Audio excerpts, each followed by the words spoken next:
ओम विश्वानदेव सवितर्दुरितानि परासु यद्भद्रं तन्नयासु। ओम भद्रं कर्णेभिः शृणुयाम देवा भद्रं पश्येमाक्षिभिर्यजत्राः श्रीरंगैस्तुष्वांशुस्तनूभिर्व्यसेमहि देवहितं यदायुः। वेद प्रेमियों सुधी श्रोताओं, संप्रति हम सब ऋग्वेद के पंचम मंडल के 22वें सूक्त की व्याख्या में प्रवेश करने जा रहे हैं। इस सूक्त में कुल 4 मंत्र हैं। चारों मंत्रों में से मंत्र संख्या 1 से 3 तक अनुष्टुप छंद में और चौथा छंद पंक्ति नामक छंद में निबद्ध है। मंत्र दृष्टा ऋषि हैं विश्वसामा, आत्रेय देवता अग्नि हैं। इस सूक्त के प्रथम मंत्र का शीर्षक है अग्नि की अर्चना का कथन। अब संबंधित मंत्र का सर्वप्रथम सस्वर पाठ हो जाए।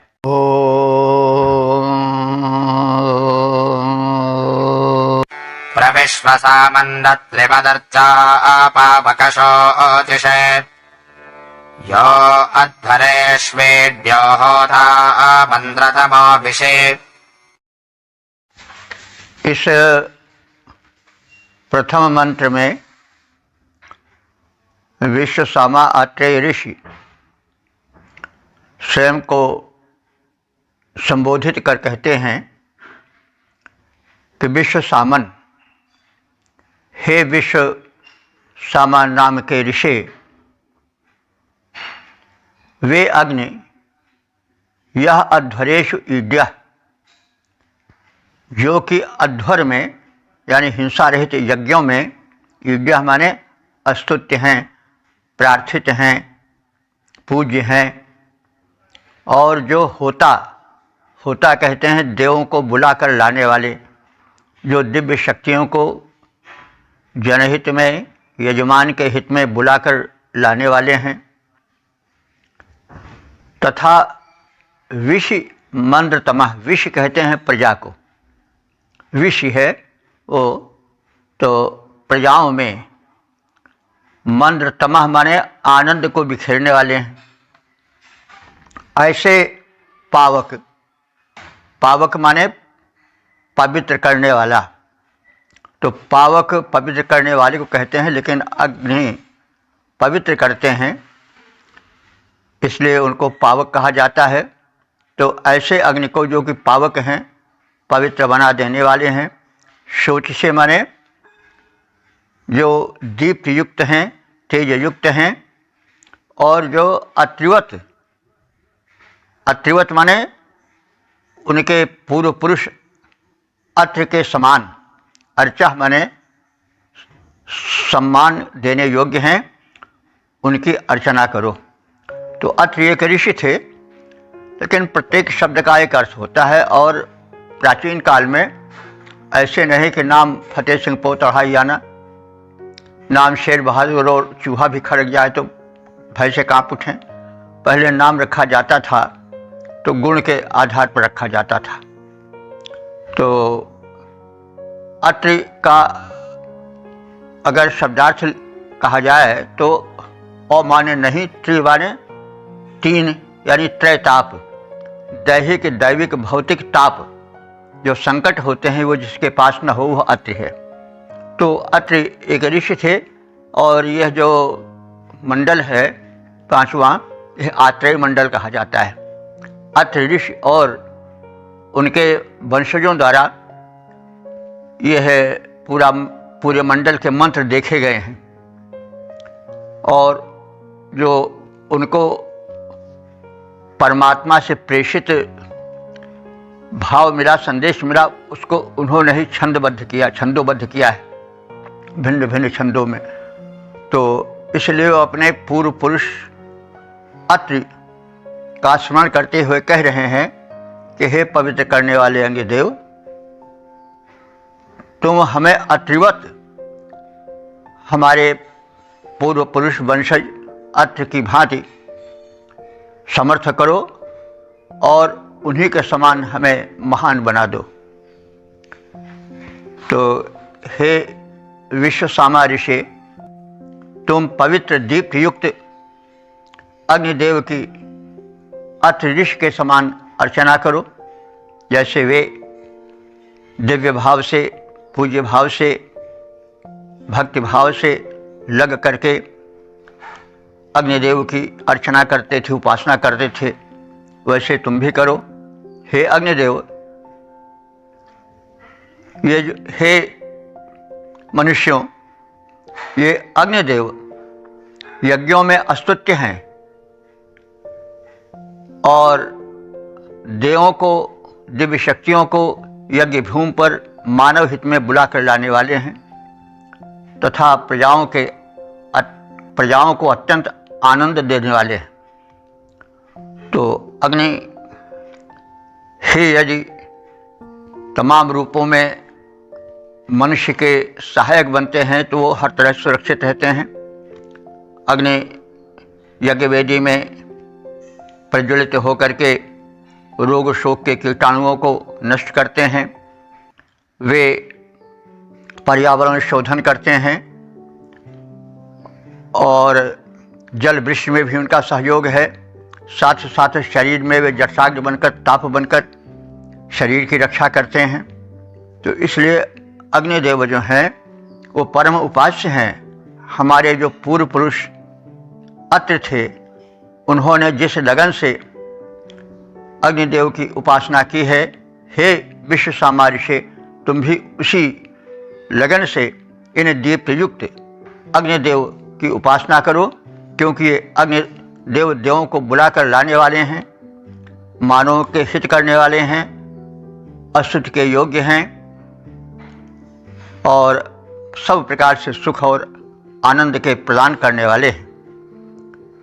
अग्निदेव अस्तुत्य यज्ञ में देवों को लाते हैं। प्रजा वर्ग के परम हितैषी हर्षित कर जाते हैं।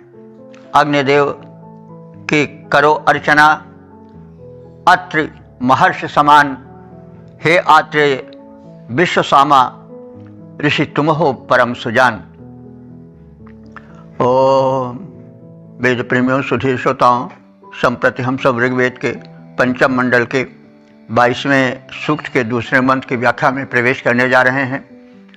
मंत्र दृष्टा विश्व सामा आत्रेय, छंद अनुष्टुप और देवता अग्नि है। शीर्षक है हव्य प्रदानार्थ यज्ञ वेदी में अग्नि स्थापना का कथन। अब संबंधित मंत्र का सर्वप्रथम सस्वर पाठ हो जाए। न्या अग्निं जातवेदसं दधाता देवमृत्युजम् प्रयज्ञ एत्वानुषगत्या देवव्यजस्तमः। इस दूसरे मंत्र में अग्निदेव की महत्ता के कथन के साथ ही यज्ञ वेदी में अग्निदेव के स्थापन और उन्हें आहुति अर्पण का कथन है।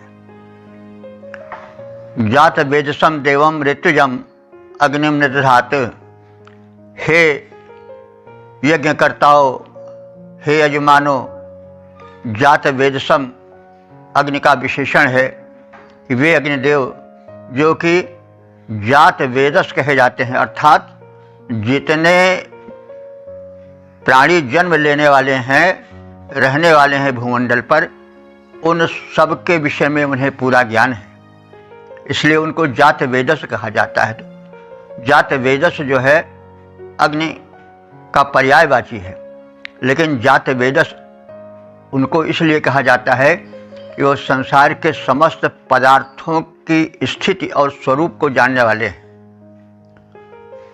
तो ऋषि जो है वो अग्निदेव के वैशिष्ट्य का कथन करते हुए कह रहा है कि हे यज्ञ करने कराने वालों, तुम जात वेदस अग्नि को वेदी में स्थापित करो। वे अग्नि कैसे हैं? ऋत्युज हैं। ऋत्युज माने ऋतु के अनुकूल यज्ञों के संपादन करने वाले हैं, क्योंकि जब अग्नि जलते हैं, प्रज्वलित होते हैं, तभी तो यज्ञ हो पाता है, इसलिए उनको ऋत्युज भी कहा गया है।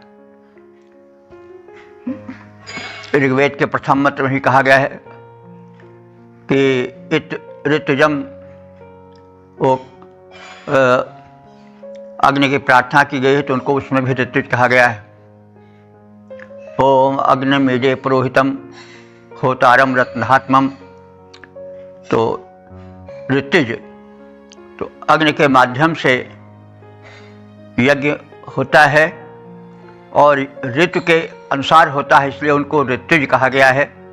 ऋतुज पुरोहित भी हैं, यहाँ पर उनमें पुरोहितत्व का भी आरोपण हुआ है।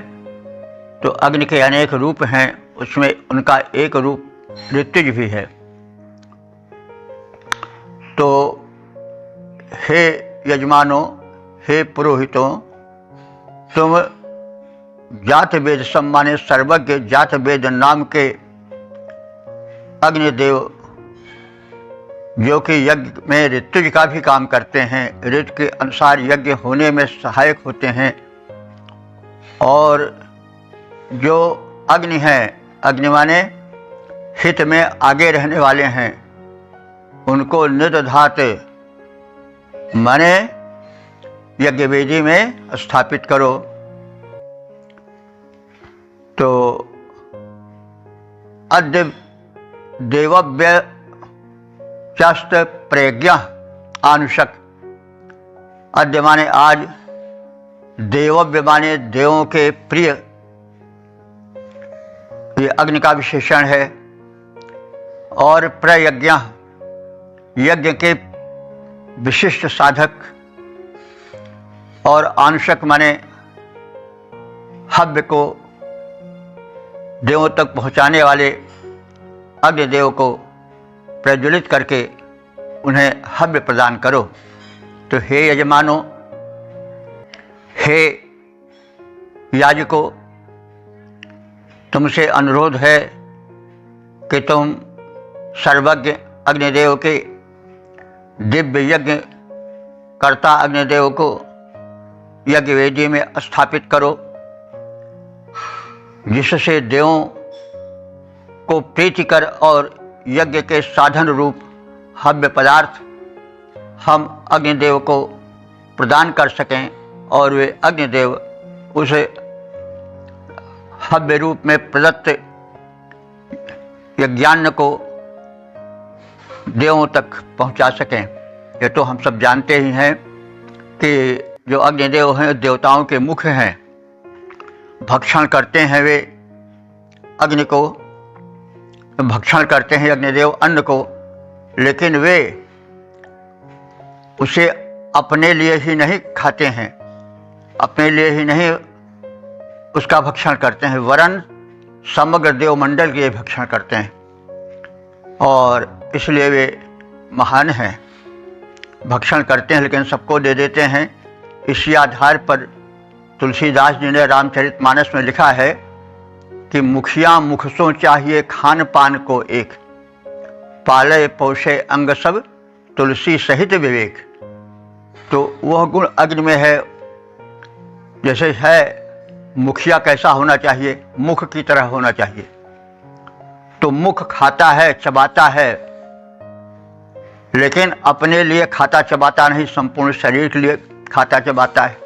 और जो देखिए शरीर भाव में किस प्रकार से सामाजिक सौमनस्य से भरा हुआ है। हाथ ला करके मुख में डालता है और पैर चल करके तमाम वस्तुओं को अर्जित करता है, खाद्य सामग्रियों को। तो लेकिन यह नहीं कि हाथ अपने में उस खाद्य सामग्री के बारे में मेहनत हमने किया है, पैर का है, चले दौड़े हम कमाए, तो हम मुख को क्यों दें। सहयोग देखिए कितना अधिक है, वेद में इसका मूल इस मंत्र में दिखा जा सकता है। अग्निमुख, अग्नि को देवताओं का मुख कहा गया इसीलिए कि जैसे शरीर में मुख जो है वो खाता है, लेकिन नहीं करता कि भाई खा हम रहें, चबा हम रहें, हम तुमको क्यों दे। हम खाए हैं तो हम अपने लिए खा रहे हैं, नहीं, मुख अपने लिए नहीं खाता है, मुख पूरे शरीर के लिए खाता है और पूरा शरीर सहयोग करके मुख को सौंपता है। तो यह सौमनस्य का वातावरण है।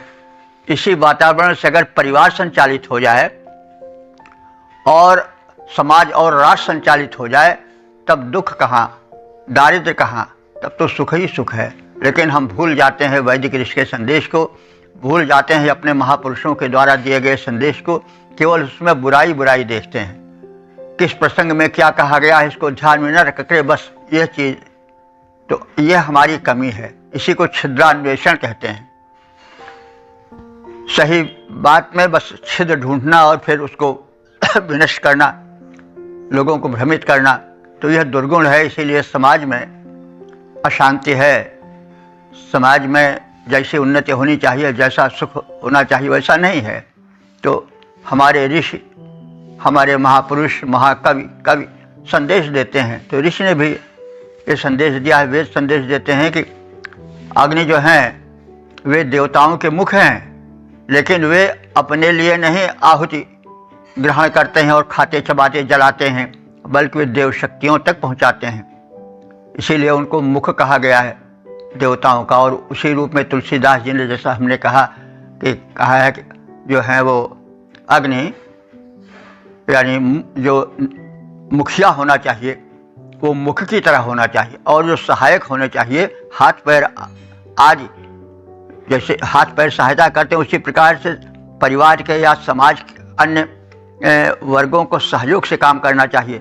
अपने नहीं कि हाथ ने कमाया तो हाथ अपने में बांध ले, अन्न पैर अपने में बांध ले, मुख को न दे, हम कहे तुमको दो, और मुख चबाए तो कहे हम कहे कि किसी को दे, नहीं, ये नहीं, सहयोग भावना होनी चाहिए।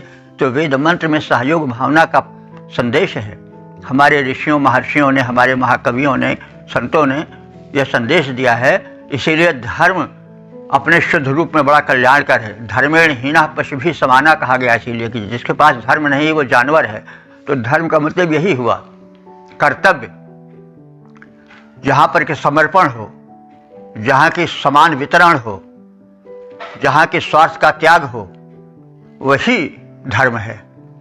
और इसी धर्म के से जो हीन होता है वो पशु कहा गया है। आहार निद्रा भय मैथुनम चा सामान्य में तत् पशुभिर्नराणाम धर्मो हितेषाम अधिको विशेषो धर्मेण हीनः पशुभि समानः। तो इस प्रकार से हे यजमानो, तुम सब सर्वत्र व्यापक, सर्वज्ञ, दिव्य यज्ञकर्ता अग्निदेव को यज्ञवेदी में स्थापित करो, जिससे देवों को प्रीति कर और यज्ञ के साधन रूप हव्य पदार्थों का वितरण हो सके उनमें, और अग्निदेव द्वारा उन तक समस्त हव्य पदार्थ उनकी पुष्टि हेतु पहुँचाए जा सकें। अग्निमुख हैं देवों के, इसलिए दिव्यता के हेतु अग्नि को आहुति प्रदान करो, उनको यज्ञवेदी में प्रज्वलित करो। तो हे यजमानो, ये अग्निदेव सर्वज्ञ यज्ञ करता हैं, स्थापित इनको करो यज्ञ में, ये दुख के हरता हैं। जब स्थापित ये अग्नि देवता हो जाएं, हम इन्हें चढ़ाएं हव्य, परम सुख पाएं। ओम वेद प्रेमियों, सुधी श्रोताओं, संप्रति हम सब ऋग्वेद के 5वें मंडल के 22वें सूक्त के 3रे मंत्र की व्याख्या में प्रवेश करने जा रहे हैं। मंत्र दशा से विश्व सामा आत्रेय, छंद अनुष्टुप, देवता अग्नि है, शीर्षक है प्रज्वलित अग्नि को हव्यार्पण और स्तुति से प्रसन्न करने का कथन। अब संबंधित मंत्र का सर्वप्रथम सस्वर पाठ हो जाए। चिकित्सन्मनसन्ता देवं मर्ता स ऊतजे वरेण्यस्य देव स इयानासो अमन्महे।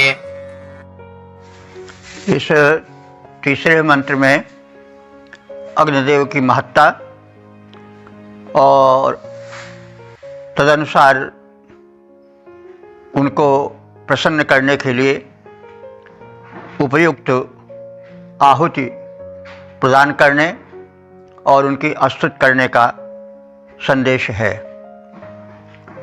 तो अग्निदेव के वैशिष्ट्य को, महत्ता को बताते हुए ऋषि कह रहा है कि अग्निदेव जो हैं वो चिकित्वन माने ज्ञानी हैं, और मनसम माने ऊंचे मन वाले हैं, मनस्वी हैं। और कैसे हैं? दिव्य हैं, हित में आगे रहने वाले हैं। हे अग्निदेव, देवम त्वा, इस प्रकार से दिव्य तुमको, देव वो है जो दिव्य हो, दानाद द्योतनाद दीपनाद व देवा, तो तुम देव हो, दिव्य हो। त्वा माने तुमको, मर्तासह माने हम मरणशील मानो, ऊतय, ऊतय माने रक्षा के लिए, ऊत है, ऊत माने रक्षा होता, ऊतय चतुर्थी एक वचन है, तो ऊतय माने रक्षा के लिए। या नासह, हम तुम्हें आवाहित करते हैं और यज्ञवेदी में प्राप्त करने की चेष्टा करते हैं। वरेण्य से ते, वरेण्य कहते हैं पूज्य, स्वीकार करने योग्य, वरण करने योग्य। हे अग्निदेव, ते तुम्हें अवसह माने रक्षा के हेतु, अमन महि माने स्तुति करते हैं। हे अग्निदेव, हम तुझ वरेण्य माने श्रेष्ठ देवता की स्तुति करते हैं, अवसह माने रक्षा प्राप्त करने के लिए। तो हे अग्निदेव, तुम ज्ञान संपन्न हो, दीप्तिमान हो। हम मनुष्य तुम्हारे सम्मुख अपने रक्षा के निमित्त उपस्थित होकर उत्तम हविष्यान्न प्रदान करके तुम्हें प्रसन्न करने की चेष्टा कर रहे हैं और शक्ति प्राप्त हो, इसलिए तुम्हारी स्तुति करते हैं। तो यह तो हम सब जानते हैं कि ऊर्जा अग्नि का गुण है। ऊर्जा जब तक शरीर में रहती है तब तक शरीर युवक स्फूर्त युक्त रहता है। ऊर्जा या अग्नि तत्व क्षीण हो जाता है तो शरीर क्षीण होने लगता है, इसलिए अग्नि तत्व का जागरण परम आवश्यक है। तो अग्नि को हम केवल भौतिक अग्नि रूप में न लें, बल्कि हम उसके वैज्ञानिक रूप को भी, उसके भौतिक रूप के साथ ही साथ आध्यात्मिक और आध्यात्मिक रूप का भी चिंतन करें, तब पूर्ण कल्याण होगा। क्योंकि वेद मंत्रों में वैज्ञानिकता है, वेद मंत्रों में भक्ति है, वेद मंत्रों में उपासना है, वेद मंत्रों में कल्याण के साधन हैं, वे अपने में संपूर्ण संदेश हैं। तो हे अग्निदेव, तुम ज्ञान संपन्न हो और दीप्त युक्त हो। हम मनुष्य तुम्हारे सम्मुख अपनी रक्षा के निमित्त तुम्हारी प्रार्थना करते हैं और उपस्थित होकर के तुम्हें नमन करते हैं और उत्तम हव्य प्रदान करके, आहुतियाँ प्रदान करके तुम्हें प्रसन्न करते हैं और शक्ति पाने के लिए तुम्हारी स्तुति करते हैं। देखिए, उत्तम हवि कहा गया है। तो उत्तम हवि इसलिए कि हविष्य जो है वो उत्तम होना चाहिए। तो यदि हव्य औषधीय न हुआ, हव्य दुर्गंध युक्त हुआ, तो फिर अग्निदेव उसे कैसे स्वीकार करेंगे? इसीलिए यहाँ जो है वो उत्तम हवि कहा गया है। तो यह, और देखिए अध्वर शब्द यहाँ आया है यज्ञ के लिए, तो यह बड़ा स्पष्ट करता है कि जो मूल ऋषि का कथन है उसमें हिंसा का वर्जन है, क्योंकि पशु जो है उत्तम वस्तु नहीं कहा जा सकता, क्योंकि वो जब जलेगा, मांस जलेगी, मेद जलेगी, तो उससे दुर्गंध निकलेगी, तो वो उत्तम हवि कैसे कही जा सकती है? ये तो बाद में जब पुरोहितत्व जो है हावी हो गया धर्म पर, तो फिर अर्थ का अनर्थ होने लगा और वैद की हिंसा न होती, ऐसा प्रचार होने लगा कि वेद में जो पशु मारा जाता है वो हिंसा ही नहीं है, और उसी कारण बड़ी दुर्दशा देश को भोगनी पड़ी। विरोधी धर्म उत्पन्न हुए, वैदिक धर्म लुप्त होने लगा, और यहाँ तक कि आज वेद को सुनने समझने वाले बहुत कम लोग हैं। हम लोग इतना प्रयत्न कर रहे हैं, लेकिन कितने लोग इससे लाभान्वित हो रहे हैं, कितने लोग सुन रहे हैं, अब इसको तो हम नहीं जान सकते। लेकिन यह है कि ये पुरोहितवाद चाहे जिस धर्म पर जब हावी हो जाता है, तो फिर धर्म जो है वो धर्म नहीं रह जाता है। हर धर्मों में चाहे जो धर्म हो मूल में वो ठीक रहा हो भले, लेकिन बाद में जब पुरोहितवाद हावी हो जाता है, जैसे क्रिश्चियंस में हो गया, क्रिश्चियनिटी में, वहाँ कुछ दिन पुरोहितवाद इतना हावी रहा, ईश्वर का टिकट बेचा जाने लगा कि चाहे जा जो कर्म करो, टिकट दो, पैसा लो, फर्स्ट क्लास में बैठना है, सेकंड में बैठना है, थर्ड में बैठना है। तो अब वो पुरोहितवाद ही है, तमाम अंधविश्वास फैल गया। इसी प्रकार से सब धर्म में है। अल्लाह का धर्म जब मुल्ला का धर्म हो जाता है, मुल्ला वही पुरोहित हैं, तो फिर अल्लाह के धर्म लुप्त हो जाता है, मुल्ला के धर्म प्रधान हो जाता है, और सामान्य जनता मुल्ला के धर्म पर चलती है, और फिर उससे धर्म का सही लाभ ना उपासक को मिल पाता है और ना समाज को मिल पाता है। तो कहने का मतलब है कि वेद का जो धर्म है वो बड़ा पवित्र धर्म है, उसमें हिंसा का वर्जन है, इसीलिए बार बार अध्वर कहा गया है। तो हम इस बात को समझें और इसी छाया में हम वेदार्थ को जाने, प्रचार प्रसार करें, क्योंकि वेद वैज्ञानिकता से युक्त हैं, वे मानवता के शुभ चिंतक हैं और प्राणी मात्र के हित की एक योजना लेकर आते हैं।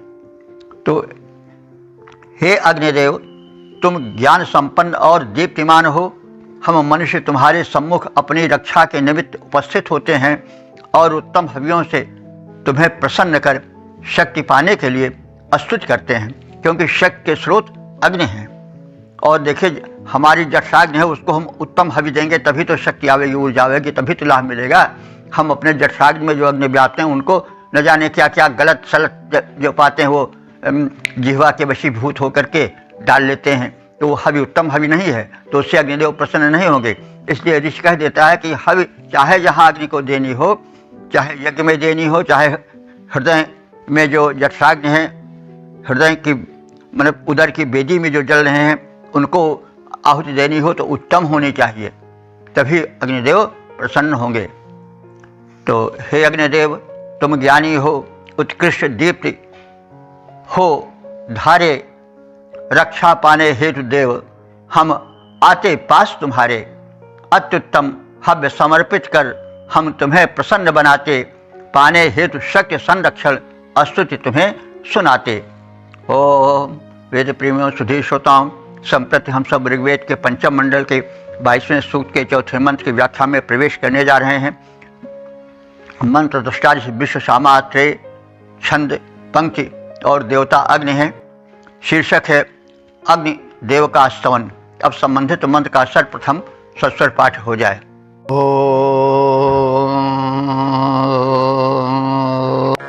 अग्ने चिकित्या अस्य न इदं वचः सहस्य तन्वासुषि प्रदं वदे स्तोमैर्वर्धन्त्यत्र योगैर्भिश्वं भन्त्यत्रयः।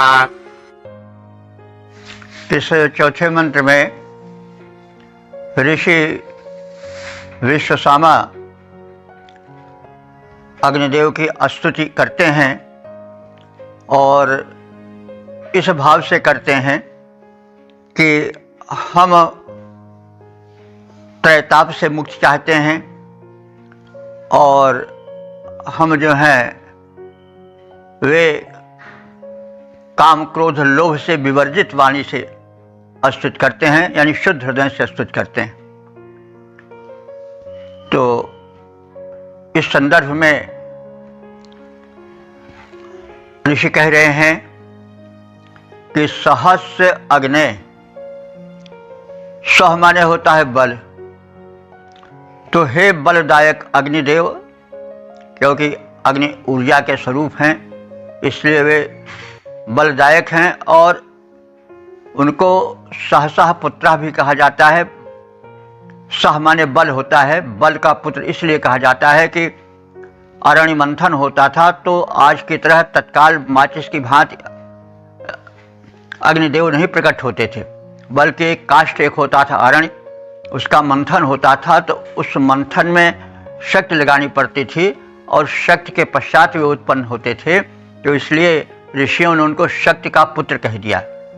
अरण्य मंथन में जो शक्ति पूर्वक अग्नि का प्रकटीकरण होता था और इसलिए उन्हें सह माने बल का पुत्र कह दिया गया है।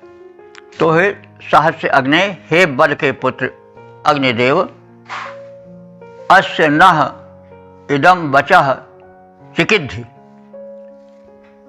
आप हमारे इस प्रार्थना के वचन को चिकिद्ध माने जानो, वचः माने वचन, कैसे वचन? प्रार्थना के वचन। हमारे इन अस्तुत वचनों को चिकिद्ध माने अच्छी तरह से जानो, ध्यान से सुनो। और हे सुशिप्र दंपते, सुशिप्र कहते हैं सुंदर ठुड्ढी वाले, अथवा शिप्र कहते हैं शिरस्त्राण को भी। तो हे सुंदर ठुड्ढी वाले और नासिका वाले गृह स्वामी अग्निदेव, तम त्वा अत्रयः अस्तोमहि वर्धन्ति, ऐसे तुमको जिनके वैशिष्ट का कथन हुआ है उनकी हम अत्रयः माने अत्रिवंशी ऋषि अस्तोमयी स्तोत्रों द्वारा वर्धन्ति माने विकसित करते हैं का अर्थ हुआ कि तुम्हारे यश का विस्तार करते हैं। हम अत्रिवंशी ऋषि यानी जो तमाम कहे गए हैं इस सूक्त के को विश्व सामा है, लेकिन अन्य सूक्तों के तमाम सूक्तों के अत्रिवंशी ऋषि हैं। तो वे सब अत्रिवंशी ऋषि तुम्हें अस्तोमय माने स्तुतियों के माध्यम से, वर्धन माने बढ़ाते हैं। बढ़ाते का मतलब यह हुआ कि तुम्हारा यशोवर्धन करते हैं, तुम्हारी कीर्ति फैलाते हैं। तो हे अग्नि भगवन, अत्रयः गीर्भिः शुंभन्ति, हम तुम्हारा अलंकरण करते हैं। शुंभन्ति माने अलंकरण करना, शुंभ शब्द है नहीं, तो अब यहां पर नाम धातु भी कहा जा सकता है। शुंभ तो संज्ञा है, शुंभ का अर्थ है सुंदर। थोड़ा ये भी आप जान लें, शुंभ प्रहलाद का प्रपौत्र था, एक राक्षस उसको माना गया है और दुर्गा देवी द्वारा उसका वध हुआ है। तो अब राक्षस होने से उसके विकृत स्वरूप को दिखाया जाता है, लेकिन वास्तव में वो विकृत नहीं था। विकृत इसलिए वो कहा जाने लगा कि उसका हृदय विकृत था, यानी देव संस्कृत के वो विरुद्ध चला। प्रहलाद जो था वो तो देव संस्कृत का अनुकर्ता था, विष्णु का परम भक्त था, लेकिन उसका पिता जो था वो स्वयं को भगवान मानता था, वो मतलब नास्तिक था और देव संस्कृत का विरोधी था। तो उसका विकृत स्वरूप दिखाया जाता है वर्णन में, और उसको राक्षस के रूप में देखा जाता है।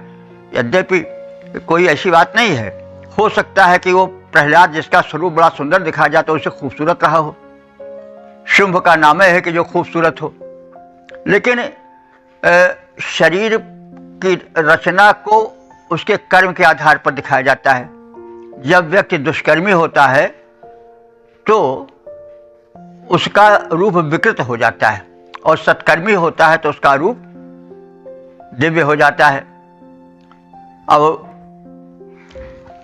वाल्मीकि में लिखित है, जब हनुमान जी का प्रथम साक्षात्कार होता है रावण से लंका में, तो वे चकित हो जाते, अहो रूपम अहो वयः, अरे इस रावण का तेज तो देखो, रूप तो देखो।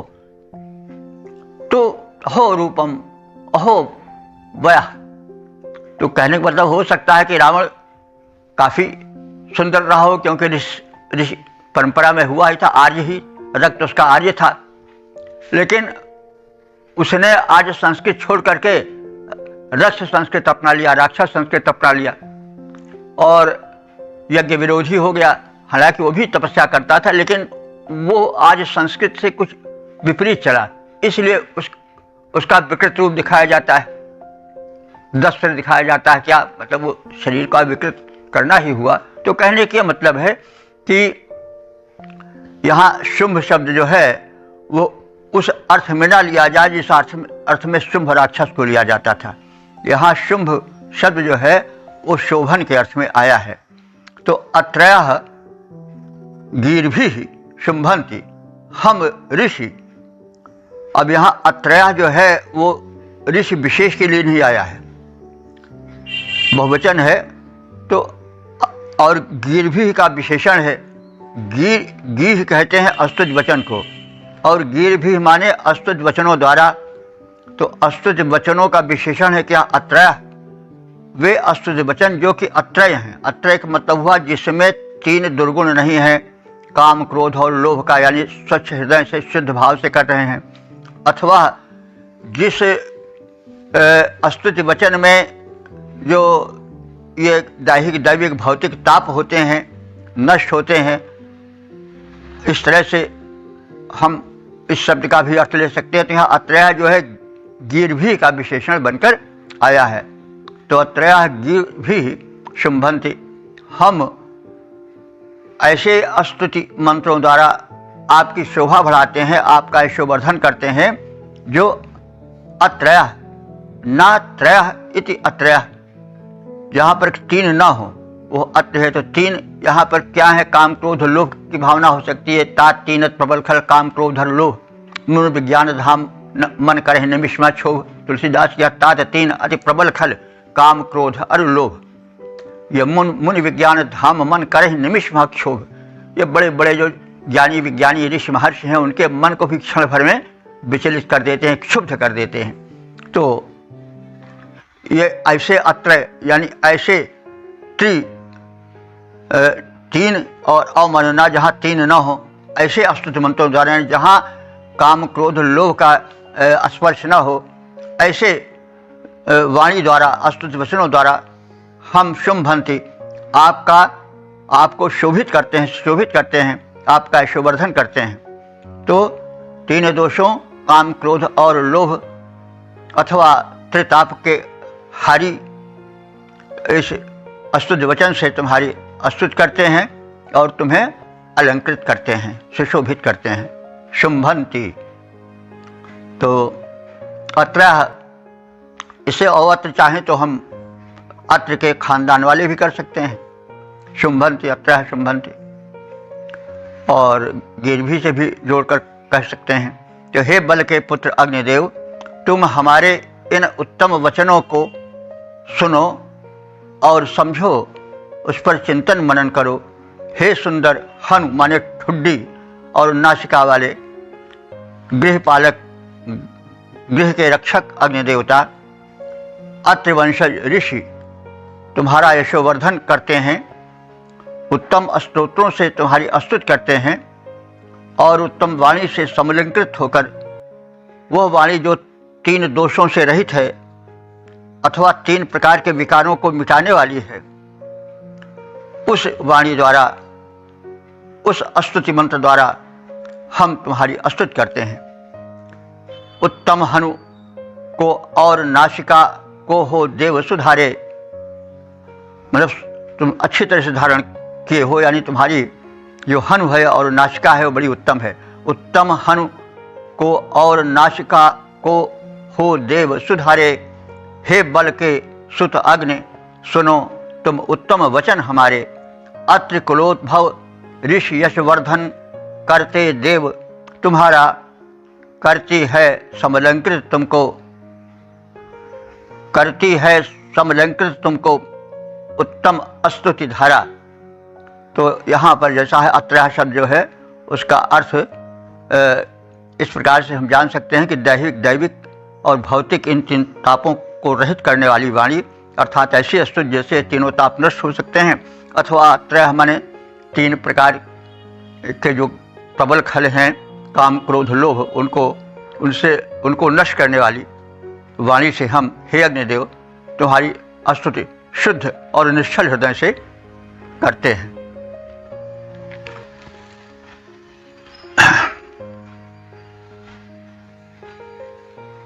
ओम वेद प्रेमियों, सुधी श्रोताओं, संप्रति हम सब ऋग्वेद के 5म मंडल के 23वें सूक्त की व्याख्या में प्रवेश करने जा रहे हैं। हम सब चतुर्मंत्री यानी 4 मंत्रों वाले 22वें सूक्त की व्याख्या सुन चुके हैं, कर चुके हैं। अब पंचम मंडल के 23वें सूक्त की व्याख्या में प्रवेश करने जा रहे हैं। इस सूक्त में 4 मंत्र हैं। मंत्र दृष्टा ऋषि द्युम्न विश्व चर्षा आत्रेय हैं और छंद इसमें जो प्रयुक्त हुए हैं वो 1 से 3 तक तो अनुष्टुप छंद में हैं और चौथा छंद पंक्ति नामक छंद है। देवता अग्नि है। तो इस 5वें मंडल के 23वें सूक्त के पहले मंत्र का शीर्षक है सच्चरित्र धनवान अग्नि। अब संबंधित मंत्र का सर्वप्रथम सस्वर पाठ हो जाए। ओम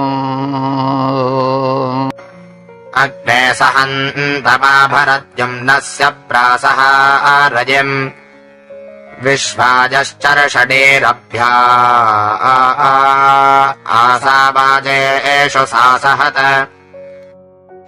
इस प्रथम मंत्र में ऋषि अग्निदेव से प्रार्थना क्रम में कहता है कि अग्नि, हे अग्निदेव, आप धन वैभव दें, लेकिन सचरित्र लोगों को दें, जिनका आचरण उत्तम हो उनको धन दें।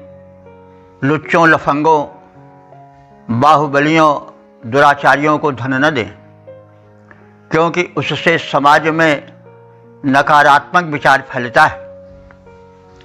लोग सोचने लगते हैं कि दुराचारी को देखते हैं तो उनके मन में विचार आता है कि भाई हम बड़ा आचरण अच्छा कर रहे हैं, क्या फ़ायदा, हम तो दुख वाला जीवन व्यतीत कर रहे हैं। तो इस प्रकार से समाज में नकारात्मकता आती है।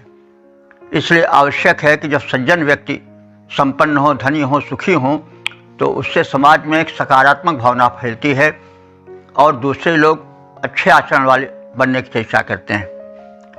तो इसलिए प्रार्थना की जा रही है कि हे परमात्मा के तेजोमय रूप, हे हित में आगे रहने वाले अग्निदेव, आपसे प्रार्थना है कि आप उत्तम धन उनको दें जो सचरित्र हैं, जो युद्ध में कौशल दिखाने वाले हैं, शत्रुओं के छक्के छुड़ा देने वाले हैं।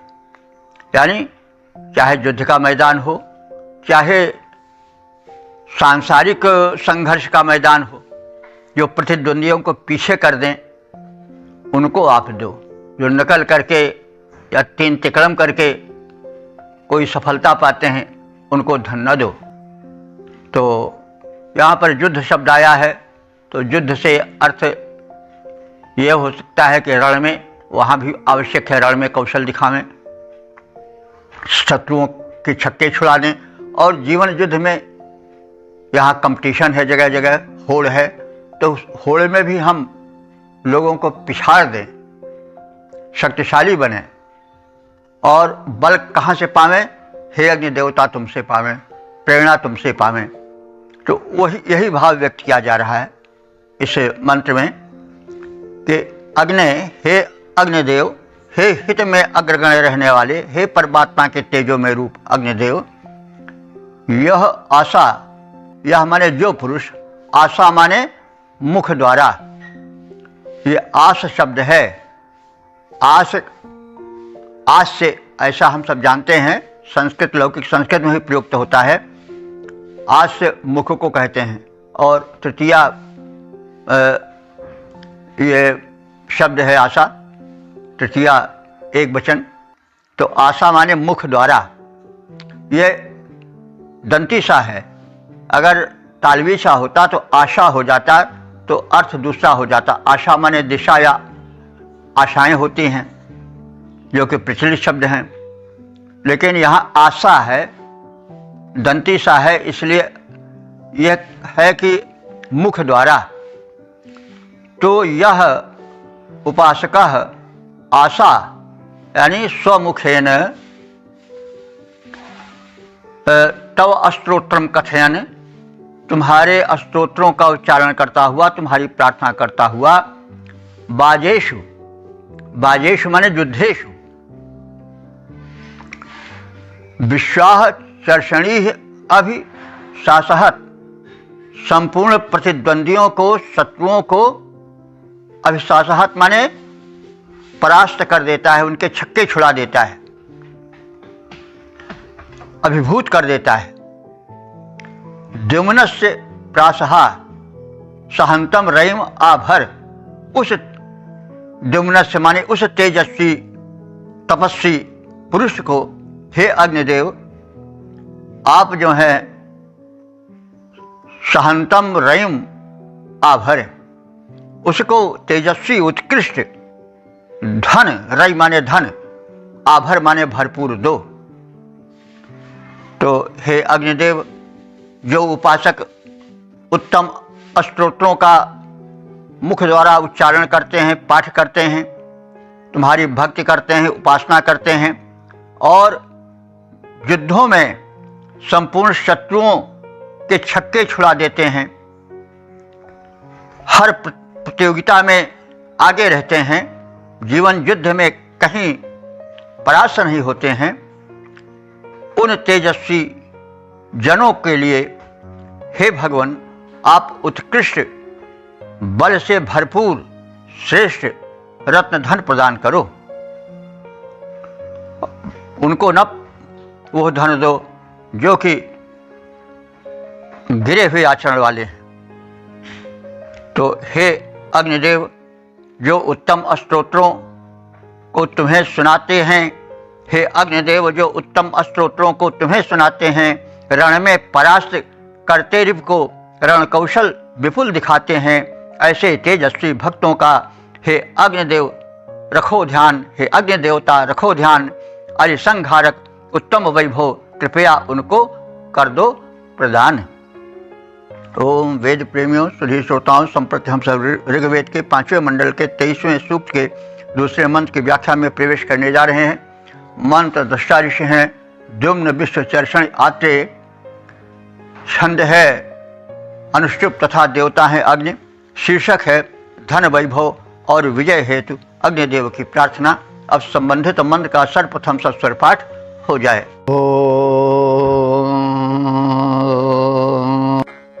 तमग्ने व्रतनाशहं रजिं सहस्व आभरा, त्वं हि सत्यो अद्भुतो दाता वाजस्य गोमतः। इस दूसरे मंत्र में अग्निदेव से शत्रुओं को परास्त करने में सहायक धन वैभव प्रदान करें, ऐसी प्रार्थना है। तो युद्ध को आप व्यापक अर्थ में देखने की चेष्टा करें। जैसा हम कहते आए हैं कि मनुष्य का जीवन एक युद्ध स्थल है, उसे अस्त्र शस्त्र लेकर ही युद्ध नहीं करना पड़ता है, वरन संसार में इस प्रतिद्वंदिता भरे समाज में हमें भिन्न भिन्न क्षेत्रों में संघर्ष करना पड़ता है, कभी रोग से, कभी शोक से, कभी अपनों से, कभी परायों से। तो हम सच्चे विजेता तभी होंगे जब हम संपूर्ण विजय प्राप्त करें। तो इंद्रिय जयी होना बड़ा कठिन है। किसी ने कहा है कि संसार में शत्रु यानी युद्ध में जयी होना सरल है, लेकिन आत्मजयी होना बड़ा कठिन है। तो इस प्रकार से हमें अर्थ की विशुद्धता की ओर ध्यान देना चाहिए। हम जो आक्रमणकारी शत्रु हैं उनको तो परास्त ही करें, लेकिन जो और भिन्न भिन्न शत्रु हैं उन्हें भी हम परास्त करें।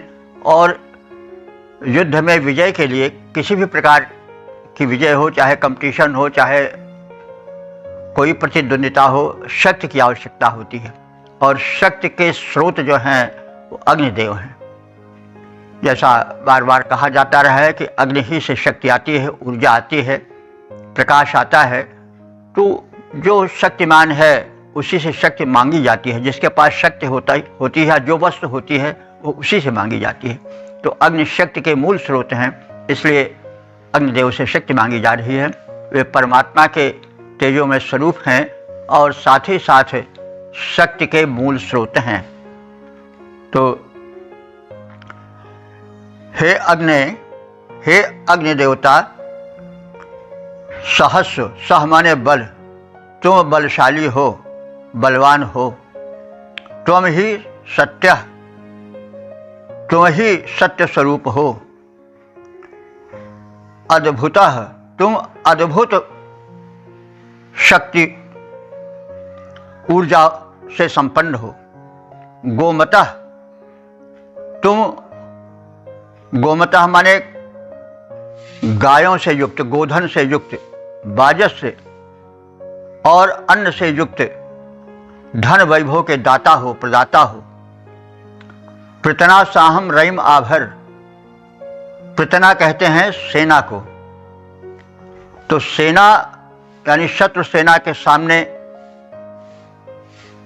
हम खड़े हों तो हमको रईम आभर, हमको पराक्रम का धन दो। रई माने धन, अथवा शत्रु प्रतिद्वंदियों को परास्त करके हम धन प्राप्त करें, ऐसा साहस, ऐसा बल हे शक्ति के स्रोत अग्निदेव तुम हमें दो। हे बलवान अग्निदेव, तुम सत्य स्वरूप हो, अद्भुत हो, गवाद युक्त धनों के प्रदाता हो। हमें स्थान स्थान पर युद्ध करना पड़ता है, शत्रु की सेनाओं का सामना करना पड़ता है, विरोधियों से टक्कर लेना पड़ता है। ऐसी स्थिति में हमें वो शौर्य दो, वह साहस दो, वह पराक्रम दो, वह ऊर्जा दो कि हम शत्रु सेना को, विरोधियों को परास्त कर सकें और फलस्वरूप विपुल ऐश्वर्य प्राप्त करें। तुम सत्य विचित्र गवाद युक्त धन के दाता पावक महान, तुम सत्य विचित्र गवाद युक्त धन के दाता पावक महान, अज को परास्त करने वाला वैभव हमको कर दो प्रदान। ओम। वेद प्रेमियों, सुधी श्रोताओं, संप्रति हम सब ऋग्वेद के पंचम मंडल के 23वें सूक्त के तीसरे मंत्र की व्याख्या में प्रवेश करने जा रहे हैं। मंत्र दृष्टारिष द्युम्न विश्वचर्षण आत्रेय हैं, छंद अनुष्टुप और देवता अग्नि हैं। शीर्षक है धन वैभव हेतु अग्निदेव से प्रार्थना। अब संबंधित मंत्र का सर्वप्रथम सस्वर पाठ हो जाए।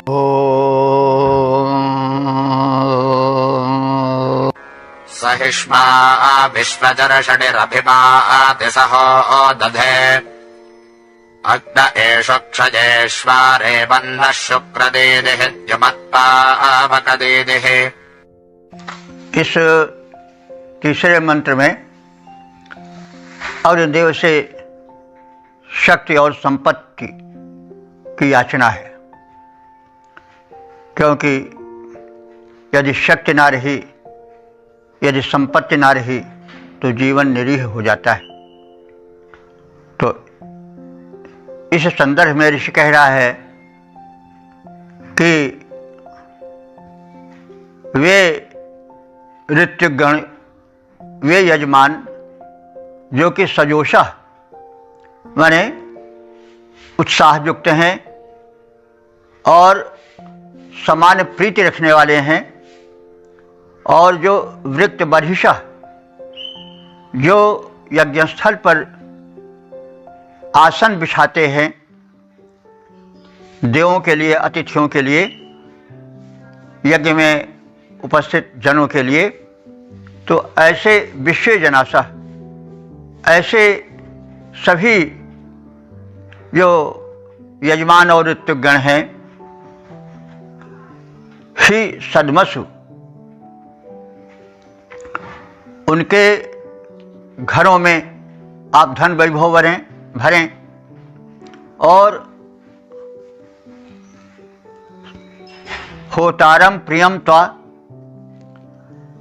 तुझ देवों के आवाहक प्रिय अग्निदेव को नमन करते हैं, स्तुति करते हैं। ऐसे देव हम उपासकों को एवं अन्य उपासकों को पूर्वार्जा व्यंति, पूर्वार्जा माने पर्याप्त मात्रा में वर्णीय धन वैभव प्रदान करें, तदर्थ हम व्यंति माने इच्छा करते हैं। यानी हमारी इच्छा है कि ऐसे व्यक्ति जो कि यज्ञ में भाग लेते हैं, यज्ञ में सहायक होते हैं, यज्ञ के प्रति उत्साह रखते हैं और आसन बिछाते हैं, प्रबंधन करते हैं और यज्ञ वेदी में अग्नि के प्रज्वलन हेतु सचेष्ट रहते हैं, जो तुझ देवावाहक अग्नि के सेवक हैं, उनको तुम श्रेष्ठ धन दो और उनके हेतु हम श्रेष्ठ धनों की याचना तुमसे करते हैं। यह ऋषि का कथन है कि हे अग्निदेव, तुम देवों के आवाहक, सबके प्रिय और हितकारी हो। समान प्रीति वाले, आसन बिछाने वाले समस्त यजमानों और ऋतुगणों को आप यज्ञ गृह में देख करके उन्हें श्रेष्ठ धन दो, उत्तम ऐश्वर्यों से विभूषित करो।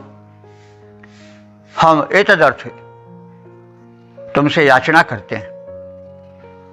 हे अग्निदेव, देवावाहक हो, सबके प्रिय हितकारी, याजक जो कुश लाते करते यज्ञ व्यवस्था सारी, वे सब ऋत्विक सम मन वाले जो तेरे सत्कारी श्रेष्ठ धनों की करें याचना, विनती करें तुम्हारी। ओम वेद प्रेमियों, सुधीर श्रोताओं, संप्रति हम सब ऋग्वेद के पंचम मंडल के 23वें सूक्त के चौथे मंत्र की व्याख्या में प्रवेश करने जा रहे हैं। मंत्र दृष्टारिष द्युम्न विश्व चर्षणी आत्रेय, छंद पंक्ति और देवता अग्नि है। शीर्षक है बल, वैभव और धन प्राप्ति हेतु अग्निदेव की प्रार्थना। अब संबंधित मंत्र का सर्वप्रथम सस्वर पाठ हो जाए। ओम सहिष्मा विश्वजरषडिरभिमा तिसहो दधे अग्न एष क्षजेश्वारे बन्नः शुक्रदेदिः द्युमत्पावकदेदिः। इस चौथे मंत्र में, जो इस 23वें सूक्त का समापन वाला मंत्र है, उसमें तेजस्वी अग्नि देवता से तेज और धन धान्य वैभव प्राप्ति की प्रार्थना की गई। तो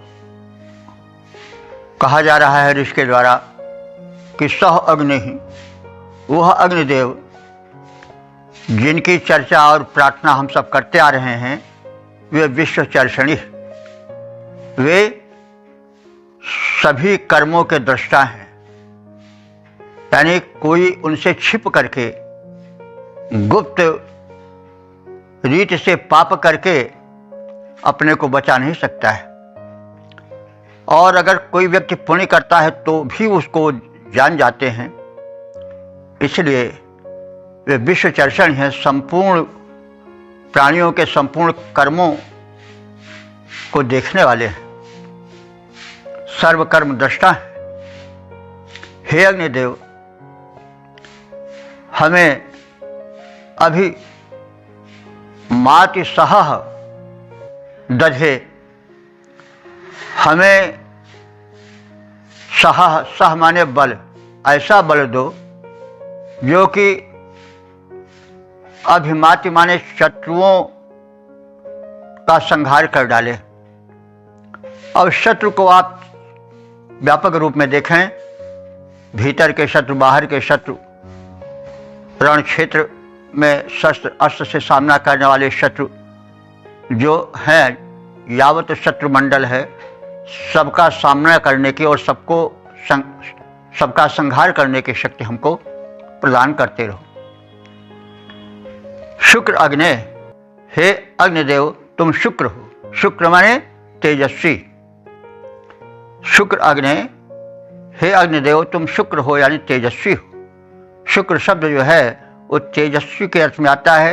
यह बात अलग है कि वो एक तारे विशेष के लिए कहा जाता हो, लेकिन वो भी तेजस्वी होता है, देखने में चमकीला ज़्यादा होता है।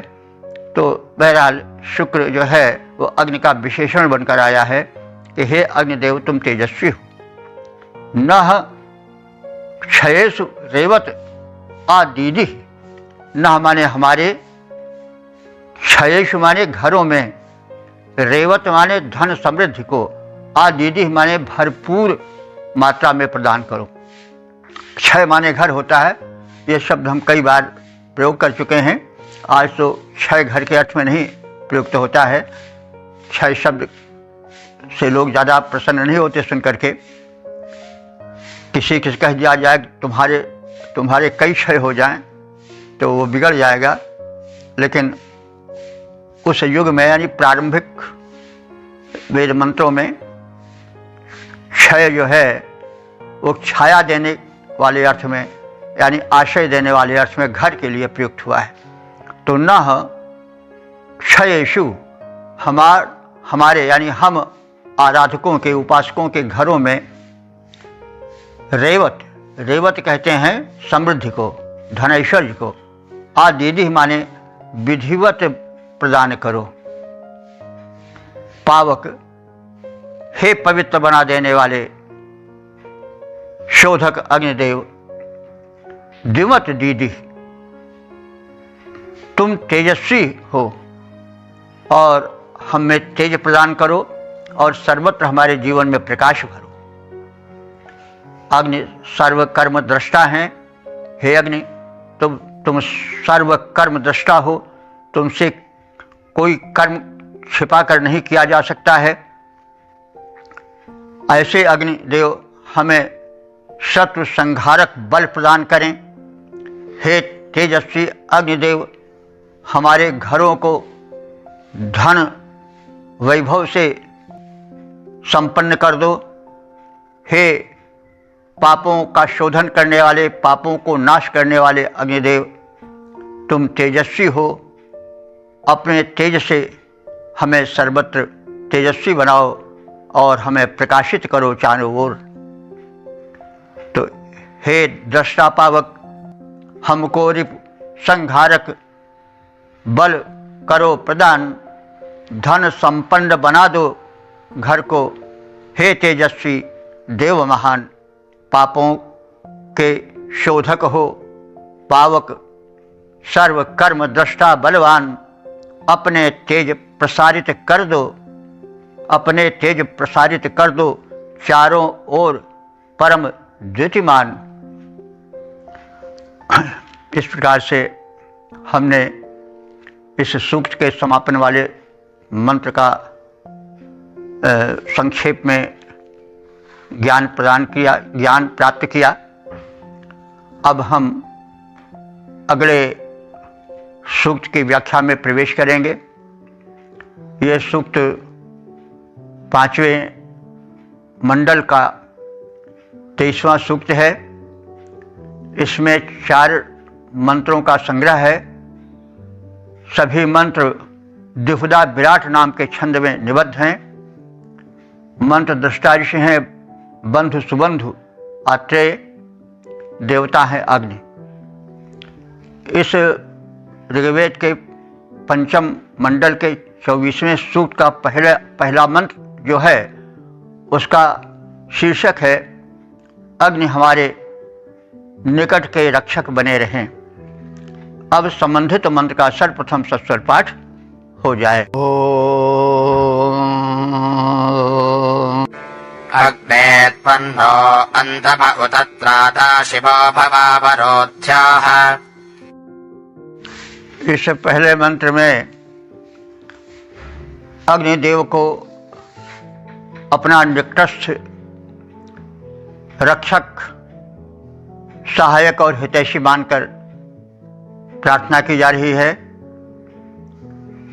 और निवेदन किया जा रहा है कि अग्नि हे परमात्मा के तेजोमय रूप, हम सबके हित में आगे रहने वाले देवता अग्नि, त्वम नः अंतमः, तुम हमारे अंतम माने निकट के सहायक हो,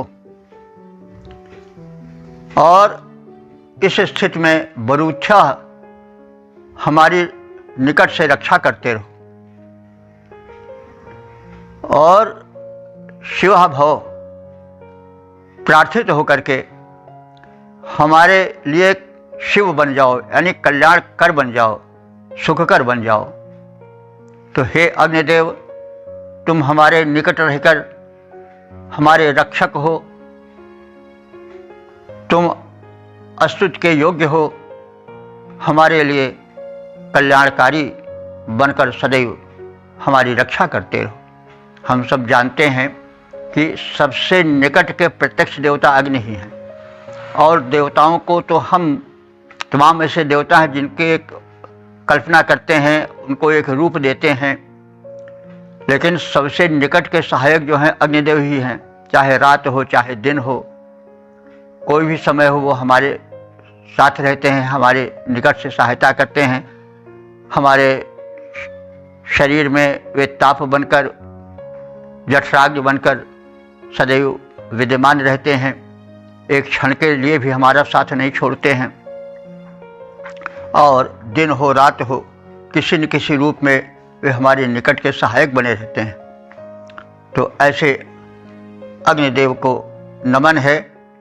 हे अग्निदेव, तुम हमारे निकट रहकर हमारे रक्षक बने रहते हो, हमारे सहायक बने रहते हो, तुम स्तुति योग्य हो, तुम हमारा कल्याण करो और निकट से हमें सुख प्रदान करते रहो।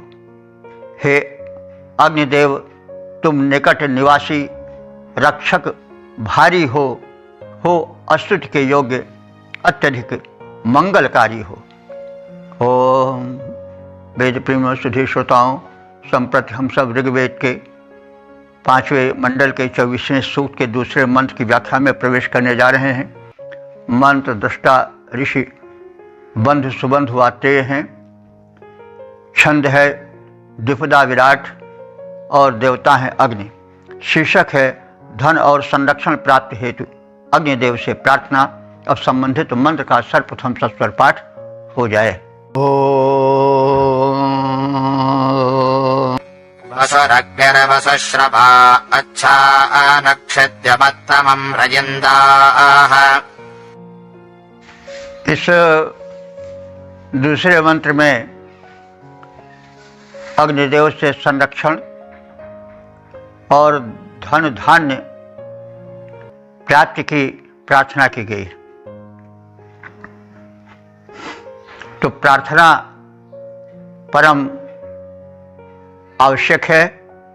जब तक हम प्रार्थना पत्र नहीं डालेंगे, एप्लीकेशन नहीं डालेंगे, तब तक हम भले ही पात्र हों, लेकिन कैसे पावेंगे? हमें प्रार्थना पत्र डालना अनिवार्य होता है। तो इसलिए प्रार्थना करना, स्तुति करना, यदि हम किसी देव से कुछ प्राप्त करना चाहते हैं तो आवश्यक है। इसीलिए प्रार्थना में बड़ा बल होता है। प्रार्थना हर धर्म में बहुमान्य है। लौकिक जीवन में भी हम बिना एप्लीकेशन दे हुए, बिना फरियाद सुनाए हुए कोई चीज़ नहीं प्राप्त कर सकते, भले ही हम कितने ही उसके पात्र क्यों न हों।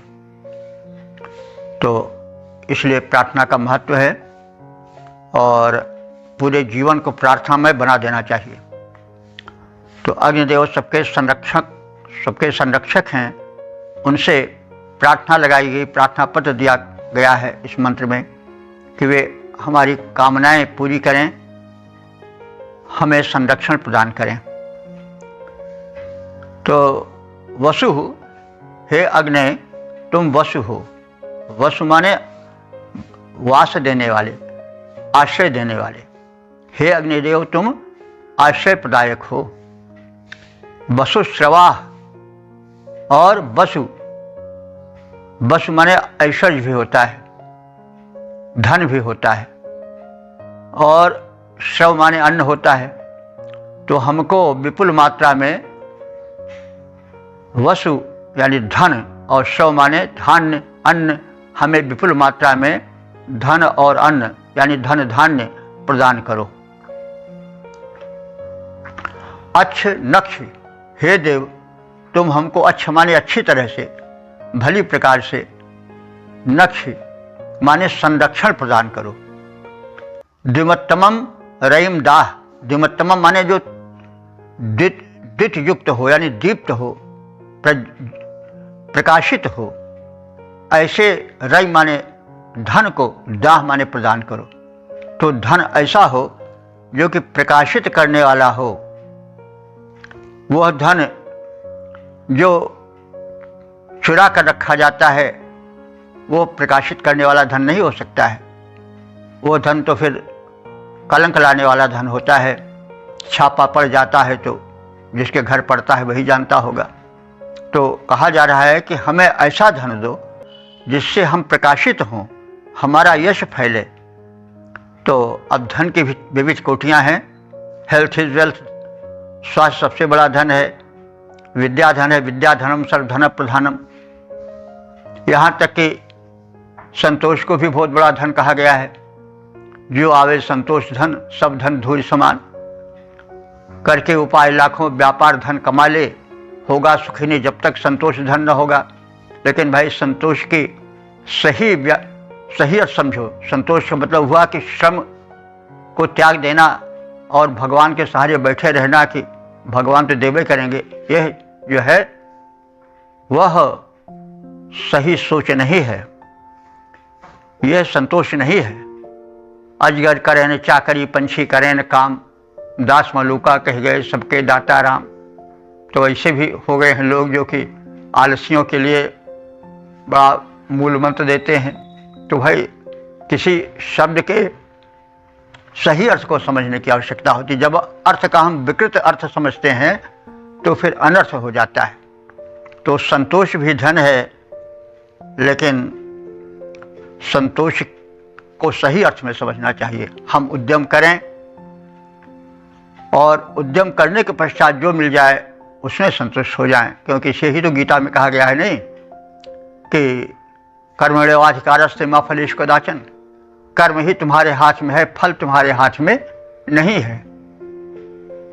कोई परीक्षा देता है तो परीक्षा देना, पढ़ना यह तो उसके हाथ में है, लेकिन वो कितना अंक पा जाएगा यह उसके हाथ में नहीं है।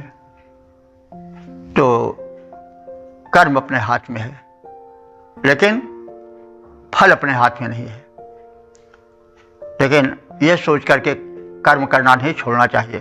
कर्मण्येव अधिकारस्ते, तुम्हारा अधिकार क्षेत्र कर्म है, लेकिन प्राप्ति तुम्हारे हाथ की चीज़ नहीं है। तो ये मतलब एक संतुलित दृष्टिकोण है।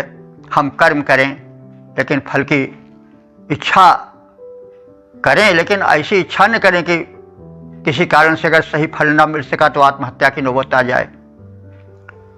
तो बस वही है। तो मतलब हर बात का एक सही अर्थ समझना चाहिए। प्राय हम अर्थ का अनर्थ कर बैठते हैं। तो इसलिए जो बात कही गई है उसको हम ठीक से समझें। तो यहाँ द्विमत्तमम रईम कहा गया है, वो धन जो कि हमें प्रकाशित करे, वो धन हमें व्यापक मात्रा में प्रदान करो। तो हे सर्वाश्रय दाता, धन धान्य परिपूरित अग्नि देवता, हमें भली प्रकार संरक्षण दो और अत्युत्तम धन से हमें समृद्ध बनाओ। सर्वाश्रय दाता अग्निदेव, धन धान्य सुपूरित हो महान। सर्वाश्रय दाता अग्निदेव, धन धान्य सुपूरित हो महान। संरक्षण देकर भली भांति अत्युत्तम धन कर दो प्रदान। ओम वेद प्रेमियों, सुधीर श्रोताओं, सब प्रति हम सब ऋग्वेद के पंचम मंडल के 24वें सूक्त के 3रे मंत्र की व्याख्या में प्रवेश करने जा रहे हैं। मंत्र दशादि बंधु सुबंधु आत्रेय हैं। छंद है द्विपदा विराट और देवता है अग्नि। शीर्षक है दुष्टों से रक्षा प्राप्ति हेतु अग्निदेव से प्रार्थना। अब संबंधित मंत्र का सर्वप्रथम सस्वर पाठ हो जाए।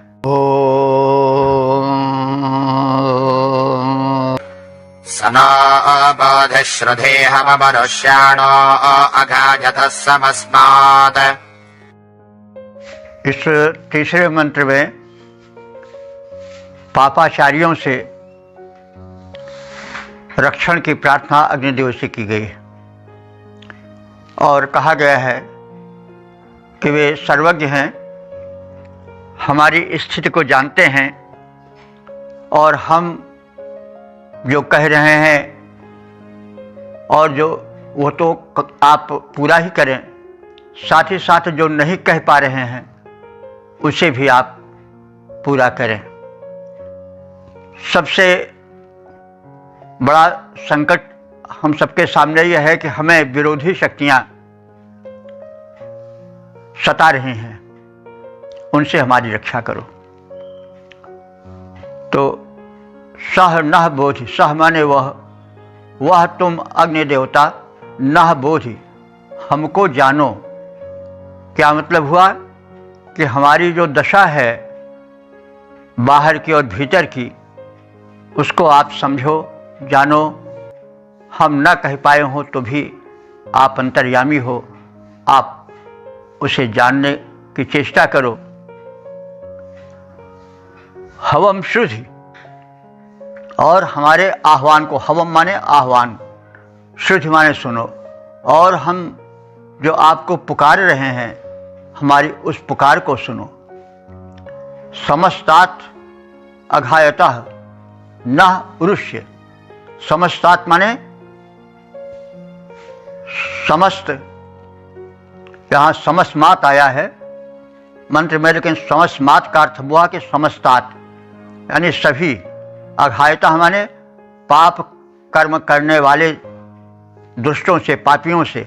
नह माने हम सब उपासकों को, पुरुष माने रक्षा प्रदान करो। तो समस्त पापाचरण करने वाले दुष्टों से हम लोगों की रक्षा करो। तो हे अग्निदेव, तुम हम लोगों को जानो, हमारी परिस्थितियों को, हमारी अंतर्दशाओं को, हमारे संकट को, समस्याओं को आप विधिवत समझो, हमारी पुकार सुनो, और जो समस्त पापाचरण करने वाले दुष्ट हैं उनसे हमारी रक्षा करो। दशा हमारी विधिवत जानो, सुनो पुकार हमारी। दशा हमारी विधिवत जानो, सुनो पुकार हमारी। रक्षा करो हमारी उनसे जो हैं पापाचारी। ओ वेद प्रेमियों, सुधी श्रोताओं, संप्रति हम सब ऋग्वेद के 5वें मंडल के 24वें सूक्त के 4थे मंत्र की व्याख्या में प्रवेश करने जा रहे हैं। मंत्र दशारिश बंधु सुबंधु आत्रेय हैं, छंद द्विपदा विराट और देवता अग्नि हैं। शीर्षक है सुख और मैत्री हेतु अग्निदेव से प्रार्थना। अब संबंधित मंत्र का सर्वप्रथम सस्वर पाठ हो जाए। तन्त्वा तिष्ठते दिवः सम्नादो न मे महे सखेभ्यः। इस चौथे मंत्र में जो समापन का मंत्र है उसमें अग्निदेव से सुख और उनकी मैत्री प्राप्ति की प्रार्थना है। ऋग्वेद में भक्त के क्षेत्र में सख्य भाव की प्रधानता है। भक्तियों के अनेक रूप हैं, अनेक भाव हैं जिनका बाद में विकास हुआ, किंतु ऋग्वेद में सख्य भाव की भक्ति को विशेष प्रधानता दी गई है, क्योंकि और भक्तियों में बहुत दबकर रहना पड़ता है। दास भाव की भक्ति में बड़े अनुशासन, अरे कोई सेवक है, दास है, तो उससे बहुत डर कर रहना पड़ता है, संभल कर रहना पड़ता है। कोई बात बहुत कठिनता से कह मिलती है। तुलसीदास जी दास भाव भक्ति के उपासक थे।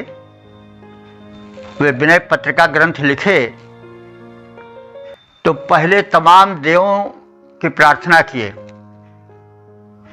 राम से सीधे नहीं कह पाए कि हमारी यह विनय पत्रिका जो है इसको आप सही कर दो, मान्यता प्रदान कर दो। इसके लिए उन्हें मुसाहिबों को, तमाम अन्य उनके निकटस्थ व्यक्तित्वों की प्रार्थना की, गणेश जी की प्रार्थना किया, देवी जी की प्रार्थना की, हनुमान जी की प्रार्थना की, भरत लक्ष्मण आदि की प्रार्थना की,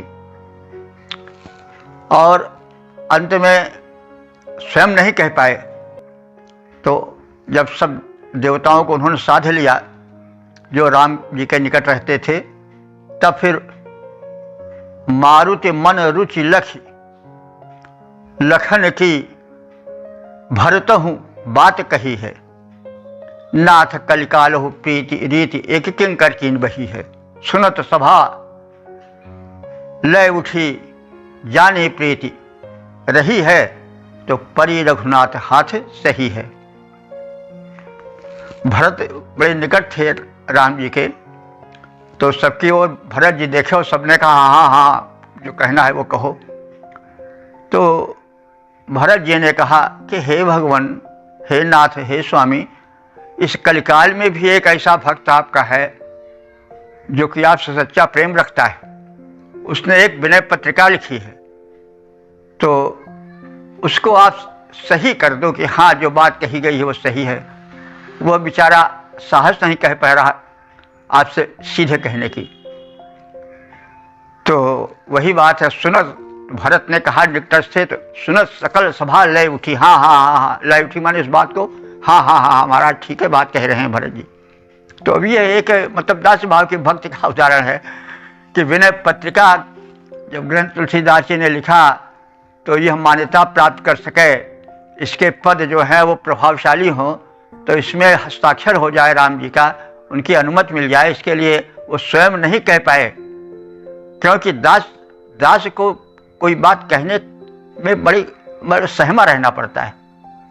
तो जब तमाम लोगों को, तमाम देवताओं की प्रार्थना की जो खास राम के निकटस्थ थे, पास में रहने वाले थे, उनमें सबसे पहले भरत ने कहा हाँ, उसके बाद सभी हाँ हाँ हाँ ऐसी ही बात है। तो कहने की मतलब है कि मित्र तो मित्र से भले खुल कर बात कह लेता है, कभी कभी उसमें थोड़ी हंसी मस्खरी भी हो जाती है, मित्र मित्र के उस बात को बुरा नहीं मानता है।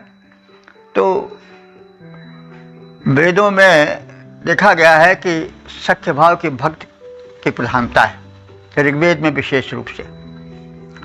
तो यहाँ पर अग्निदेव से सख्य भाव और मैत्री भाव प्राप्ति की प्रार्थना है।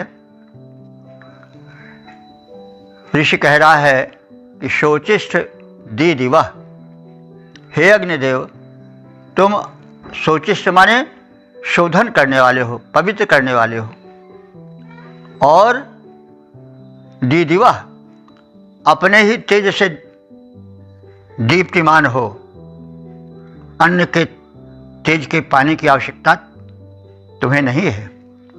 नूनम तम त्वा सुमनाय सखीभ्य, नूनम माने निश्चय रूप से ऐसे तुम से हम सुमनाय, सुमनाय माने होता है सुख,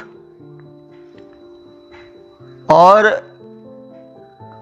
सखीभ्या माने सखित्व के लिए, मैत्री के लिए। तो हम तुमसे सुख के लिए और मैत्री के लिए इमहे माने याचामहे प्रार्थना करते हैं कि हमें सुख प्राप्त हो और आपका मैत्री, आपकी मित्रता प्राप्त हो, आपके मैत्री की उपलब्धि हो। तो सुख क्या है इसको भी थोड़ा जान लें तो कोई बुरा नहीं होगा। कहा गया है कि सुख क्या है। भाई सुख तो बहुत दूर तक फैला हुआ है, लोग पूरा सुख नहीं देख पाते, लेकिन हमारे संस्कृत के विद्वानों ने सुख को कहा है। संपूर्ण सुख यानी सुखी जीवन की परिभाषा उन्होंने की है कि अर्थागमो नित्य मरोगिता चा, प्रिया च भार्या प्रियवादिनी चा, वशी च पुत्रो वशी च पुत्रो अर्थ करी च विद्या षड जीव लोक से सुखा निराजन। इस जीव लोक के 6 सुख हैं। वे सुख क्या है कि अर्थागमो, धन का आगम होता रहे नित्य,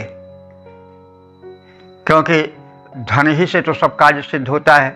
अर्थागमो नित्य मरोगिताचा, और जो आरोग्य है वो हमको नित्य प्राप्त होता रहे, यानी हम नित्य रुग्ण जीवन से दूर स्वस्थ जीवन बितावें। क्योंकि भाई सरुज शरीर बादि सब भोगा, अगर शरीर रोग से कराह रहा है तो फिर सारे सुख सारे धन वैभव बेकार। तो अर्थागमो नित्य मरोगिताचा और प्रियाचा भार्या प्रियवादिनीचा, और जो भार्या मिले पत्नी मिले वो प्यारी हो, देखने सुनने में भी ठीक लगे और स्वभाव से भी ठीक हो, और प्रियवादिनीचा प्रिय वाक्य बोलने वाली हो। यह ना हो कि फाड़ खाए, अरे तुरंत कहो तो उल्टा करने लगे, विपरीत आचरण करने लगे। तो प्रियाचा भार्या, भार्या प्रिय हो और प्रियवादिनीचा मधुर वचन बोलने वाली हो।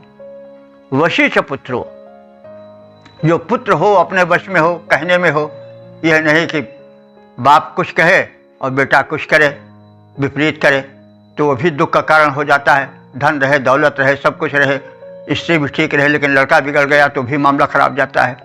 तो वशी च पुत्रो, और अर्थकरी च विद्या, विद्या जो हो वो धन कमाने वाली हो। यह नहीं कि पढ़ लिख लिए, तमाम डिग्री प्राप्त कर लिए और कहीं नौकरी मिल ही नहीं रही। तो जो विद्या हो वो अर्थकरी हो। तो यही इस जीवलोक के 6 सुख हैं। तो वही तो 6 सुख मिले तो ये 6 सुख रहें तभी काम बन सकता है, तभी जीवन सुखी रह सकता है। धन न हो तो भी नहीं, दरिद्र सम दुख जगमाही, संसार में सबसे बड़ा दुख दारिद्र है। तो इसलिए धन हो, और धन भी नहीं कि एक दिन मिल गया उसके बाद फिर नहीं मिल रहा है, रोज यानी नित्य धनागम हो। तो धनागमो नित्य आरोग्यता, चाहे शरीर रुग्ण रहा तो भी सुख नहीं मिलेगा। आरोग्य हो और पत्नी हो, प्रिय हो और मधुर भाषणी हो, पुत्र अपने कहने में चलने वाला हो, आज्ञाकारी हो, और जो विद्या हो वो अर्थकरी हो, धन प्रदान करने वाली हो। तो ये 6 चीज़ जब मिलती है तो फिर जो है वो जीवन सुखी हो पाता है। तो इस प्रकार से सुख की कामना की जा रही है। तो अग्निदेव से कहा जा रहा है कि हमारा जीवन संपूर्ण रूप से सुखी हो। तो संपूर्ण रूप से सुखी तभी हो पाएगा जो मोटे रूप से इस छंद में संस्कृत में बताई गई है। तो अग्निदेव से सुख की प्रार्थना की जा रही है कि हम सर्वतः सर्वभावेन सुखी बने और तुम्हारी मित्रता पाएं, तो हमारे अनुकूल बने रहो, मित्र भाव से हमारे जीवन में उतरो आओ। तो अत्यंत शोधनकारी और अपने तेज से प्रदीप्त होने वाले हे अग्निदेव, हम लोग निश्चय पूर्वक तुमसे सुख की और मित्रता की प्रार्थना करते हैं। शोधन करता हे अग्निदेव, तुम में स्वतेज की दीप्ति प्रखर। शोधन करता हे अग्निदेव, तुम में स्वतेज की दीप्ति प्रखर। तुमसे सुखकारी मैत्री की हम प्रार्थना कर रहे हे देव प्रवर। तो इस प्रकार से हमने ऋग्वेद के 5वें मंडल के 22वें, 23वें और 24वें सूक्त की एक बैठक में तद्विषयक अर्थ, भाव, अर्थ आदि की संक्षिप्त परिचय आदि के संक्षिप्त परिचय प्राप्त करने में वेद भगवान की कृपा से सुअवसर पाए हैं और अब तक ले जो मंत्र व्याख्यायित हो चुके हैं उनकी संख्या हो चुकी है 3809। ये सारे मंत्र ऋग्वेद के प्रथम मंडल के प्रथम सूक्त के पहले मंत्र से लेकर के अद्यावधि हुए हैं, कोई भी मंत्र छूटा नहीं है। तो अग्निदेव की प्रत्येक मंडल के प्रारंभ में प्रार्थना की गई है, सब हम जान रहे हैं। अग्निदेव प्रत्यक्ष देवता हैं और वे हमें घर और बाहर सर्वत्र हमारे साथ रहते हैं। हमारे शरीर में जठराग्नि बन करके, ताप बन करके, तेज बन करके विराजमान रहते हैं, घर में प्रकाश देते हैं और यज्ञाग्नि बन करके आहुति लेते हैं, दिव्य शक्तियों तक पहुंचाते हैं और लोक कल्याण करते हैं। तो उनकी प्रार्थना ऋषि ने लग करके की है, उनकी उपयोगिता बताई है सभी सूक्तों में, और शत्रुनाश की प्रार्थना की है, जीवन को प्रकाश में बनाने की प्रार्थना की है, धन धान्य वैभव से संपन्न जीवन की प्रार्थना की है, शत्रुनाश की प्रार्थना की है और एक सचरित्र जीवन, एक प्रकाशित जीवन, एक यशस्वी जीवन की प्रार्थना की है। तो इस प्रकार से हमने इस में अग्निदेव की महत्ता को प्राप्त जाना और अंत में प्रार्थना यह है कि जो ऋषि की इच्छा है उसे हम पूरी करें। हम अग्निदेव की बड़ी उपेक्षा करते हैं। अगर हम राष्ट्र में हैं तो अग्निदेव का बम बरसाने में प्रयोग करते हैं, ये ठीक नहीं है। जैसा आज हो रहा है, बम अग्नि ही का तो रूप है, एक संहारक रूप उसका हम प्रयोग कर रहे हैं, ये ठीक नहीं है। इसी प्रकार से अग्निदेव हमारे जो उदर में है जठराग्नि बन करके, उनको हम आहुति देते हैं तो दुर्गंध युक्त आहुति देते हैं, कुपथ्य की आहुति देते हैं, जिससे हमारा स्वास्थ्य बिगड़ जाता है। अग्निदेव रुष्ट हो जाते हैं, वे मंद हो जाते हैं। तो अग्निदेव मंद न होने पावें, क्षीण न होने पावें, इसलिए हमें प्रयत्नशील रहना चाहिए। शुद्ध आहार विहार भोजन आदि करना चाहिए, चिंतन मनन हमारा स्वस्थ हो और हमें ऊर्जा हो। तो ऊर्जा अग्निदेव की कृपा से ही प्राप्त होती है। तो इसलिए अग्नि को प्राथमिकता ऋषि ने सर्वत्र दिया है। ऋग्वेद के समस्त मंडलों में सबसे पहले प्रार्थना जो हुई है वो अग्नि की हुई है, क्योंकि अग्नि प्रत्यक्ष देवता हैं और वे हर स्थान पर, चाहे घर हो चाहे बाहर हो, हमारे साक्षी बनकर रहते हैं, हमारा उपकार करते हैं। हम उनकी प्रार्थना करें, उनका दुरुपयोग न करें। हम उन अग्निदेव से अपना चूल्हा भी जला सकते हैं और उन अग्निदेव से लोग घर भी जला देते हैं, ध्वंसक रूप भी उसका प्रयोग करते हैं, तो वो न करें, क्योंकि अग्निदेव का दुरुपयोग है। भाई कोई हाथ नहीं पकड़ता है, काल दंड ले काहू न मारा प्रथम हरे बल बुद्धि विचारा। काल दंडा लेकर के किसी को मारने नहीं आता है, बल और बुद्धि और विचार का हरण कर लेता है। तो भाई देव शक्तियाँ जो हैं किसी को सीधे आके लाठी नहीं मारेंगी, हथकड़ी नहीं पहना देंगी, बल्कि वे फल उसका देंगी। कहा जाता है कि उस परमात्मा की लाठी में आवाज़ नहीं होती है, लेकिन लाठी पड़ती ज़रूर है। तो इन सब तथ्यों को हम समझें और यही समझदारी है। और ऋग्वेद का ऋषि इसीलिए सावधान करता है, कदम कदम पर हम वेद से प्रेम करें, वेद मंत्रों से अपना लगाव रखें और उसका प्रचार प्रसार करें, क्योंकि विश्व का कल्याण वेद भगवान ही कर सकते हैं। क्योंकि इसमें मानव मात्र को एक करके देखा गया है, इसमें बंटवारा नहीं है, इसमें पक्षपात नहीं है, इसमें सत्य प्रेरणा है। इसमें यह नहीं कहा गया है कि बस हमारा ही भला हो और किसी का भला ना हो। इसमें समाज का पूरा भला देखा गया है। अगर किसी के अनिष्ट की चिंता की गई है तो दुष्टों की, जो कि आवश्यक है। तो मानवता के जो द्रोही हैं वे दुष्ट हैं, तो उनका जो है वो विनाश होना चाहिए, ताकि संतुलन बना रहे। संतुलन जब बिगड़ जाता है तो सारा काम बिगड़ जाता है। इसलिए संतुलित जीवन, वैदिक जीवन संतुलित जीवन है। हम वेद मंत्रों को सुनें, समझें, प्रचार प्रसार करें, जीवन में उतारें। इसी कामना के साथ प्रणाम पूर्वक हम अपनी वाणी को विराम देते हैं। ओम सर्वे भवन्तु सुखिनः, सर्वे सन्तु निरामयाः, सर्वे भद्राणि पश्यन्तु, मां कश्चित् दुःख भाग् भवेत्।